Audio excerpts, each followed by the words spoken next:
అథ తృతీయాధ్యాయ ప్రారంభ.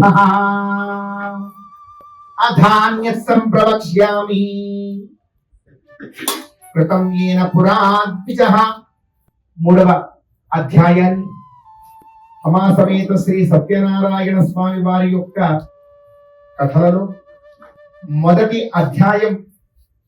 మనమందరం కూడా ఎలాంటి పరిస్థితులలో ఉన్నామో కాస్త ఆత్మజ్ఞానాన్ని తెలిపే ప్రయత్నం చేసి, రెండవ అధ్యాయం ఈ జీవిత క్షణాలలో భగవంతుణ్ణి ఎలా అన్వయించుకొని మనం భగవత్ కైంకర్య మార్గంలో ముందుకు సాగాలో, ఈ శరీరం అంతా కూడా కేవలం భగవంతుడికి సమర్పించడానికే ఉన్నది తప్ప భగవత్ కైంకర్యం చేయడానికే ఉన్నదే తప్ప వేరొకటి ఏది కూడా ఈ జన్మకి లక్ష్యం ఇంకోటి ఏది కూడా లేదు. విచిత్ర దేహ సంపత్తి ఈశ్వరాయ నివేదితు. ఈ దేహ సంపత్తి అంతా కూడా ఈశ్వరుడి యొక్క సేవలో పాల్గొనడానికి తప్ప మరొకదానికి కాదు. నువ్వు ఏ ద్రవ్యం తీసుకుంటున్నా, అది ఫలము, పలహారము, ద్రవ్యము, ధరించేటువంటి వస్త్రము, అది ఏదైనా కావచ్చు కాక అది భగవంతుడిది అని ముందుగా భగవంతుడికి సమర్పించి తర్వాత దాన్ని స్వీకరించడం ద్వారా మాయ నుండి మనం బయటపడతాము అని ద్వితీయాధ్యాయం మనకు తెలియజేస్తుంది. త్వయోపభోక్త సగ్గంధ వాసోలంకార చర్చితాః ఉచ్చిష్ట భోజినో దాసాః తవ మాయాంతరే మహి. భగవంతుడి యొక్క ఉచ్చిష్టంగా దేన్ని స్వీకరించినా కూడా మాయ నుంచి మనం బయటపడతాము, ఆనందంగా ఉండదు. మరి తృతీయాధ్యాయం ఎటువంటి జ్ఞానాన్ని మనందరికీ తెలియజేస్తుందో ఒక్కసారి మనం అందరం కూడా శ్రవణం చేసే ప్రయత్నం చేద్దాం. పునరగ్రే ప్రవక్ష్యామి శృణుధ్వం ముని సత్తమాః పురా చోల్కాముఖో నామ నృపశ్చాసీన్ మహీపతి. ఉల్కాముఖుడు అనేటువంటి ఒక మహారాజు ఉండేవాడు. ఆ మహారాజు జితేంద్రియుడు, సత్యవాది, చక్కగా దేవాలయాల్ని కట్టించేటువంటి వాడు, చాలా మంచిది. అటువంటి ఆ మహారాజుకి సత్సంతానాన్ని లేకపోయేసరికి సత్సంతానాన్ని కోరి భద్రశీలా నదీ తీరంలో స్వామివారి యొక్క వ్రతాన్ని ఆచరిస్తూ ఉండగా ఒక వ్యాపారి నదీ మార్గం ద్వారా అట్లా వెడుతూ రాజుగారు ఆచరిస్తున్నటువంటి కార్యాన్ని చూసి, ఆహా మనం కూడా ఇదేదో వీక్షిద్దాం, రాజే ఇక్కడ ఏదో చేస్తూ ఉన్నాడు అని కాస్త మొత్తం కార్యమంతా కూడా వీక్షించి కార్యం చివరిలో రాజుగారిని అడిగాట, మహారాజా ఏమిటి చాలా గొప్ప కార్యం చేస్తున్నాడు, ఏమిటి దాని ఫలం? ఈ కార్యం చేస్తే బాగా ధనం ఏమైనా వస్తుందా? ఎందుకంటే వ్యాపారికి ధనం మీదే ఎక్కువ దృష్టి అని. గొప్ప ఫలం ఏదైనా కూడా పొందవచ్చునా చెప్పండి అంటే ఆ రాజుగారు అన్నారు, వ్యాపారి మంచి సంతానాన్ని కోరినటువంటి వాడని నేను ఇక్కడ వ్రతాన్ని ఆచరిస్తూ ఉన్నాను అన్నారు. ఆ వ్యాపారి కూడా లోపల అనిపించింది, వివాహమై చాలా సంవత్సరాలు గడుస్తూ ఉన్నా నాకు కూడా సంతానం లేదు, మరి ఇంటికి వెళ్ళగానే ఒక్కసారి తన భార్యతో చెప్పాలి అనుకుని వడివడిగా ఇంటికి చేరుకొని తన భార్య అయినటువంటి లీలావతితో చెప్పాడు. లీలావతి, రాజుగారు కూడా మంచి సంతానం కోసం ఏదో వ్రతం ఆచరిస్తూ ఉన్నారు, చాలా బాగా చేశారు, మనం కూడా సంతానం లేదు కదా, మనం కూడా ఆచరిద్దామా అని. పాపం ఆ లీలావతి మహదానంద భరితురాలి. పైగా తన 5వ తరం కొరకు భర్త అంతటా భర్తే వచ్చి ఒక పూజ చేద్దాం, నోము చేద్దాం అనేసరికి మహదానంద భరితురాలైపోయింది. అలా ఉంటుంది మన హైందవ స్త్రీమూర్తుల యొక్క మన స్వభావం. భర్త వచ్చి అడిగేసరికి మహదానందపడింది. పడిపి నాథ ఎప్పుడు చేద్దాం, రేపే చేద్దామా, ఎంతైనా పర్వాలేదు, ఎలాగైనా పర్వాలేదు, చేద్దాం అని. ఈ లోపల ఈ వ్యాపారి మనస్సులో ఒక చిన్న ఆలోచన. ఆ రాజుగారైతే ఆయనకేమి అపారమైన కుబేరుడు, ధనం బాగా ఉంది, మన ధన సముపార్జనలో ఉండేటువంటి వ్యాపారులం కదా, మన అంత స్థాయిలో వ్రతం చేయాలి అంటే చాలా ఖర్చు దానికి ఉంటుంది, ఒక పని చేద్దాం. తన భార్యని పిలిచాడు. పాపం లీలావతి, భగవంతుడికి చిన్నదిగా చేసినా ఒకటే, పెద్దదిగా చేసినా కూడా ఒకటే, ఒక పని చేద్దాం. నువ్వు ఆయన ఈ వ్యాపారి సామాన్యుడు కాదు, ఏవో కొన్ని శ్లోకాలు కూడా నోట్లో పెట్టుకో, పత్రం పుష్పం ఫలం తోయం యోమే భక్త్యా ప్రయచ్చతి అని అన్నారు. నీకు తెలుసో లేదు? ఆయనకి ఏ పత్రము పుష్పము ఫలమో తోయమో ఇచ్చినా కూడా సంతృప్తి పడిపోతాడు. నువ్వు వెళ్ళి వాటిని పట్టుకో.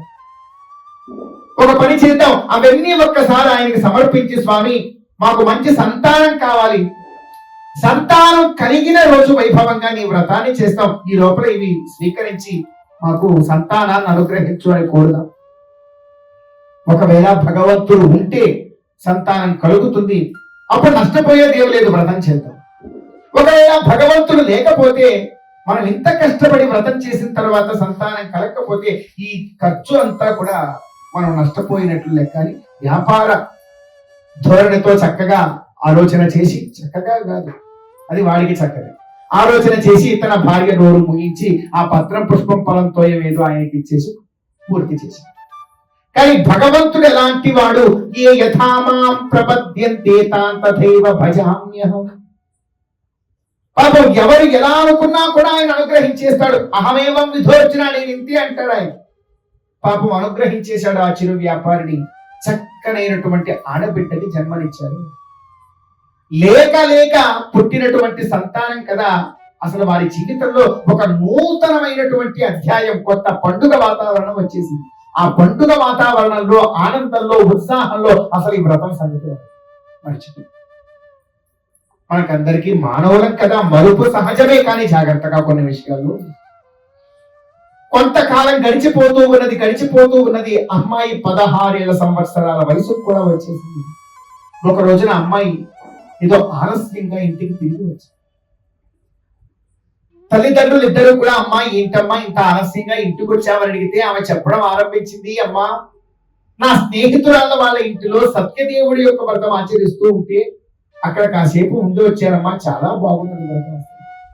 అట్లాంటిది ఎందుకమ్మా మన ఇంట్లో చేసుకోవడం లేదు, మనం కూడా చేసుకుంటే బాగుంటుంది కదా అనగానే ఆ తల్లికి కళ్ళలో లేదమ్మా, అసలు నువ్వు పుట్టిందే ఆ స్వామి వారి యొక్క అనుగ్రహం చేత, ఆ స్వామి వరప్రసాదానికి నీవు. మీ నాన్నగారు నువ్వు పుట్టగానే చేద్దామన్నారు, ఏమిటోనమ్మా అట్లా మర్చిపోయావు. ముందు పరిగెత్తుగా నాన్న దగ్గరికి వెళ్ళి ఫస్ట్ ఈ విషయం చెబుదామని వాళ్ళ ఆయన దగ్గరికి వెళ్ళి, ఏమండి వ్రతం ఆచరిద్దాం, ఎప్పుడో బిడ్డ పుట్టినప్పుడే ఆచరిద్దాం అనుకున్న బిడ్డ పెళ్లిడు కూడా వచ్చేసింది, ఇంకా మనం ఆచరించకపోతే ఎలాగండి? ఆ వ్యాపారి ఇంకొక విషయాన్ని గట్టిగా పట్టుకున్నాడు. ఏమన్నావు?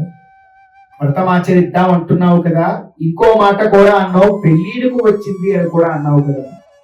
ఒక పని చేద్దాం, మళ్ళీ ఇంకొకసారి పత్రం పుష్పం ఫలం తోయం పట్టుకురా, ఇంకొకసారి అవన్నీ కూడా స్వామికి ఇద్దాం. స్వామి ఉన్నాడని మనందరికీ కూడా నిర్ధారణ అయిపోయింది, బిడ్డ పుట్టింది కదా.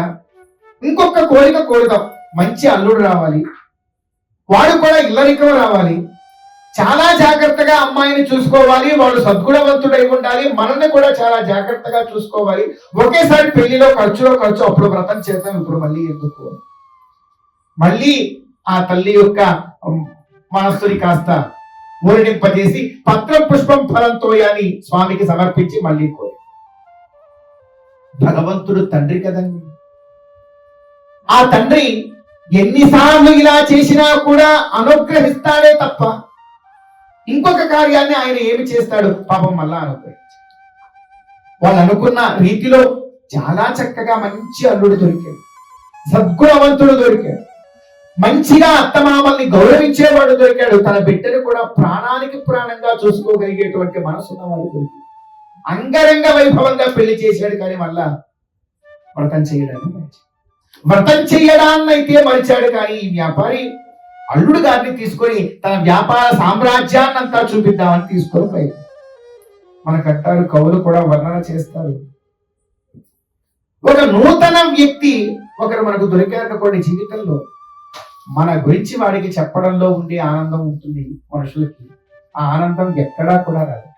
వర్ణన చేస్తారు, 10 రోజుల పాటు లంకణం ఉంచి ఆహార పదార్థం అంటూ ఏది పెట్టకుండా ఒక్కరోజు పంచభక్ష పరమాన్నాలన్నీ వాడు ఎదురుగా పరిస్థితి ఎలా ఉంటుందండి? పైన పడి ఏది ఎక్కిలి మిక్కిలిగా తినేస్తాడో అలా ఉంటుందట. ఒక నూతన వ్యక్తి దొరికితే వాడికి తన గురించి చెప్పుకోవాలి అనేటువంటి ఆదుర్త అలా ఉంటుంది. అలా అల్లుడు గారు దొరికాడు. పాపం అమాయకుడు, మంచివాడు, భగవంతుడు ప్రసాదించాడు. సరే, ఇంకా అల్లుడు గారు ఇదిగో నా వ్యాపార సామ్రాజ్యం అంటూ చూపించడం మొదలు పెట్టాడు. ఉదయం ఆరంభించాడు. సమయం గడిచిపోతోంది, రాత్రి అవుతోంది, సూర్యాస్తమయం కూడా గడిచిపోతోంది. ఆ ఊరిని విడిచిపెట్టి కొన్ని మైళ్ళ దూరం ఎక్కడికో వెళ్ళిపోయారు ఇంకో రాజ్యంలో. చెప్పుకుంటూ తీసుకెళ్లాడు. అది అతందో కాదో మొత్తం మీద చెబుతూ తీసుకెళ్లిపోయాడు. సాయంకాలం అయిపోయింది. సమయం చూసుకునేసరికి మామగారు అరే ఇంత దూరం వచ్చేసాం అందుకని ఈ సాయంత్రానికి ఇక్కడ ఇదిగో ఒక చిన్న గుడారాన్ని నిర్మించుకొని ఇక్కడ విశ్రాంతి తీసుకుందాం, రేపు ఉదయం బయలుదేరి మనం ఊరెడదామని అక్కడ విశ్రాంతి తీసుకోవడం. మనం అనుకుంటాం కానీ మనం ఏ పని చేస్తూ ఉన్నా భగవంతుడు చూస్తూనే ఉంటాడు. మనం అందరం అనుకుంటాం ఒక గదిలోకి వెళ్ళి 4 గోడల మధ్యలో తలుపు కూడా వేసేసి నన్ను ఎవ్వరూ చూడలేదు, నేను అక్కడనే ఉన్నాను అనుకుంటాం. కానీ అక్కడే ఉన్నాడు భగవంతుడు నీలోనే. నువ్వు ఏం చేస్తున్నా, నీ మనస్సులో ఏం ఆలోచిస్తున్నావో కూడా చూస్తూనే ఉంటాడు. అది ఆయన యొక్క గొప్ప. చూశాడు భగవంతుడు. ఇలా కాదు మరి మితిమీరినటువంటి ప్రవర్తనతో వెళ్ళిపోతూ ఉన్నాడు, కాస్త ధర్మ మార్గంలో పెట్టాడు అని చెప్పి భగవంతుడు అతన్ని ధర్మ మార్గంలో పెట్టేటువంటి ప్రయత్నంలోకి ఒక్కసారి సంకల్పం చేశాడు. ఎప్పుడైతే భగవంతుడు ఆ సంకల్పం చేశాడో, ఏ రాజ్యంలో అయితే మీరు విశ్రాంతి తీసుకుంటున్నారో ఆ రాజుగారి యొక్క ధనాగారంలో 2 దొంగలు పడ్డారు. ఇదంతా కూడా భగవన్ లీల. ఆ 2 దొంగలు భగవంతుడి రాజుగారి యొక్క ధనాన్ని కొంత అపహరించుకొని పరిగెత్తుకొని వెళ్ళిపోతూ ఉంటే భటుల కంట పడ్డారు. దొరికిపోతామేమో అనేటువంటి పరిస్థితుల్లో ఈ గుడారంలో ధనం బొట్ల మానేసి వాళ్ళు ఆ భటులు వచ్చారు. వీళ్ళిద్దరే దొంగలు అనుకున్నారు. వాళ్ళు ఇద్దరు, వీళ్ళు ఇద్దరు. అదుగో రాజుగారి ధనం మూట ఇక్కడే కనపడింది, దాన్ని తీసుకెళ్లారు, రాజుగారి దగ్గర పెట్టారు. రాజుగారు మన ధనం ఉంది కదా, ఇంకా వాళ్ళ దగ్గర ఉన్న ధనం కూడా ఎన్ని రాజ్యాల నుంచి కొలగొట్టారు, మొత్తం లాక్కుని వీళ్ళిద్దరిని తీసుకుని వెళ్ళి చీకటి కారాగృహంలో బందీలను గావించారు. విచారణ లేదు, తీసుకెళ్లి చీకటి కారాగృహంలో బంధించారు. అక్కడ భర్తల కోసం ఎదురు చూశాడు. కొంతకాలానికి రావట్ల భర్తలు ఏమిటో బాధపడుతూ ఉన్నారు. అక్కడ ఇక్కడ వాళ్ళందరూ వచ్చారు. మీ ఆయన మా దగ్గర ఇంత తప్పు చేశాడు, మా దగ్గర ఈ వ్యాపారం అన్నాడు, అదన్నాడు, ఇదన్నాడు అని ఉన్నదంతా జప్తు చేసి తీసుకుని వెళ్ళారు. చివరికి ఉన్న ఇంటిని కూడా కోల్పోయి ఒక చిన్న గుడారంలో ఆ పని ఈ పని చేసుకుంటూ చిన్న పాచిపొరలు చేసుకుంటూ రోజులు గడిపేటువంటి పరిస్థితికి లీలావతి, కళావతి ఇద్దరు కూడా వచ్చారు. లీలావతి జబ్బు చేసి మంచాన్ని పడి ఉంటే అమ్మాయి ఒక్కటే కష్టపడి ఏదో ఒక విధంగా అంత సంపాదించి తల్లికి మందులు మాకులు కొని అంత కడుపుని నింపుకుంటూ జీవనాన్ని గడుపుతూ భర్తల కోసం ఆలోచిస్తూ దుఃఖంలో ఉండగా ఒక బ్రాహ్మణోత్తముడి ఇంట్లో సత్యదేవుడి యొక్క వ్రతం ఆచరిస్తున్నామని ఆ అమ్మాయిని పిలిచి, అమ్మాయి ఈ రోజు సాయంకాలం పొద్దుపోయేదాకా మా ఇంట్లో వ్రతం ఉన్నది, కాస్త ఉండి ఆ పని ఈ పని చేసిపోమ్మా అంటే పాపం ఒప్పుకున్నది. వ్రతంలో చాలా భక్తి శ్రద్ధలతో పాల్గొని అంత ప్రసాదం కూడా తీసుకుని తన తల్లి దగ్గరికి వెళ్ళి, అమ్మ ఇదిగోమ్మా ప్రసాదం. ఆ సత్యదేవుడి యొక్క నామస్మరణ ఎప్పుడైతే ఆ తల్లి మీదో కుంగిపోతూ లేచి నిలబడి, ఎలాగైనా సరే రేపు నేను కూడా వస్తానమ్మా, ఇద్దరం కలిసి కష్టపడదాం, మనకి చేతనైనంత సంపాదించుకునే సత్యదేవుడి యొక్క వ్రతం ఆచరిద్దాం ముందుగా. ఎందుకంటే ఇప్పటికే ఇలా ఎన్నోసార్లు ఆచరిస్తామని ఆచరించలేదు మీ నాన్నగారు, ఇకనైనా మనమన్నా సరే దాన్ని ఆచరించాలి అని ఇద్దరు కలిసి కష్టపడి సాయంకాలానికి అంత సంపాదించి సత్యదేవుడి యొక్క వ్రతం ఆచరించారు. ఎప్పుడైతే వ్రతాన్ని ఆచరించారో భగవంతుడు కూడా చూస్తూ ఉంటాడు. మనం ఎప్పుడు పశ్చాత్తాపడతామా అనుగ్రహించేద్దాం. ఎప్పుడైతే వారు ఆ కార్యం చేశారో భగవంతుడు మరుక్షణం వారి భర్తల్ని ఈ రాజుగారైతే చీకటి కారాగృహంలో బంధించారో ఆ రాజుగారి యొక్క స్వప్నంలో కనపడి, నిర్దోషమైనటువంటి వారిరువురిని నీవు శిక్షించావు, వారిద్దరిని కూడా గౌరవించి సత్కరించి నీవు పంపకపోతే నేను నిన్ను శిక్షిస్తాను అంటాడు భగవంతుడు. అనగానే కళ వృత్తాంతాన్ని రాజు సభికులందరికీ కూడా తెలియజేసి ఆ వర్తకులనిద్దరినీ కూడా పిలిపించి వారికి అప్పటికే గడ్డాలన్నీ పెరిగిపోయి ఉంటే క్షురకర్మాదులన్నీ కూడా చేయించి వారి పడవలో ఎంత పడితే అంత వజ్ర వాణిక్య మణి మాణిక్యాలన్నీ కూడా నింపి పంపించి రాజుగారు అన్నారు, మీ వల్ల కలలో అయినా నాకు భగవద్ దర్శనం అయింది, నాకు భగవద్ దర్శనం కలలో అయినా కావడానికి కారకులు మీరిద్దరే కదా, ఇదిగో సంపద అంతా పట్టుకుపోవడం నాకు అవసరం లేదు, నాకు భగవద్ దర్శనం అయింది జన్మదించారు. అలా అపారమైనటువంటి ద్రవ్యం వారిరువురికి కూడా కలగగానే అమితానంద భరితులై ఆ ఇద్దరు వ్యాపారులు కూడా వారి గ్రామానికి బయలుదేరారు. ఇది శ్రీ సత్యనారాయణ స్వామి వ్రతకథాయ తృతీయోధ్యాయ సమాప్తః. స్వామినః తృతీయోధ్యాయ సమాప్త్యనంతరం పునఃపాద్యం పునరర్ఘ్యం సమర్పయామి. రమా సమేత శ్రీ సత్యనారాయణ స్వామిని నమః.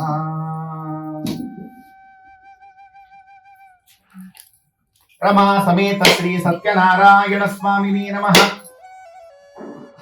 పునః పాద్యం పునరర్ఘ్యం సమర్పయామి నానావిధ పరిమళపత్ర పుష్పాని సమర్పయామి రమా సమేత శ్రీ సత్యనారాయణ స్వామిని నమః.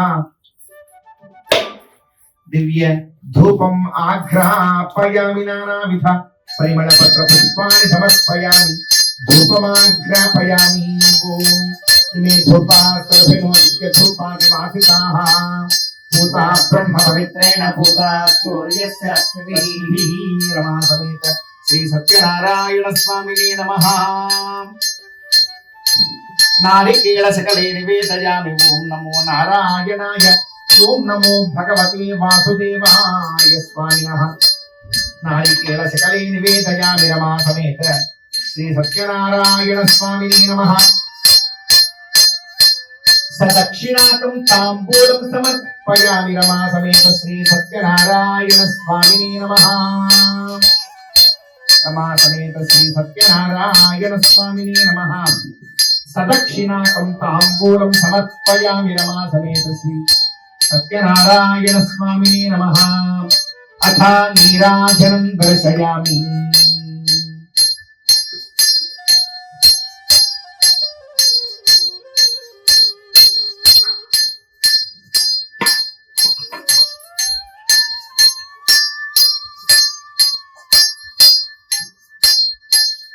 రమా సమేత శ్రీ సత్యనారాయణ స్వామిని నమః. నీరాజనం దర్శయామి. ఓం తద్విష్ణోః పరమం పదం సదా పశ్యంతి సూరయః దేవేవ చక్షురాదం తద్విప్రాతో విష్ణవోధాతువాం సత్సమింధతే పరమం పదం స్వామినః. నీరాజనం దర్శయామి. సర్వోపచారాన్ సమర్పయామి. గోవిందా. ఈ వీడియో మీకు నచ్చినట్లయితే లైక్ చేయండి, షేర్ చేయండి, మా ఛానల్ని సబ్స్క్రైబ్ చేసుకోండి. Thank you.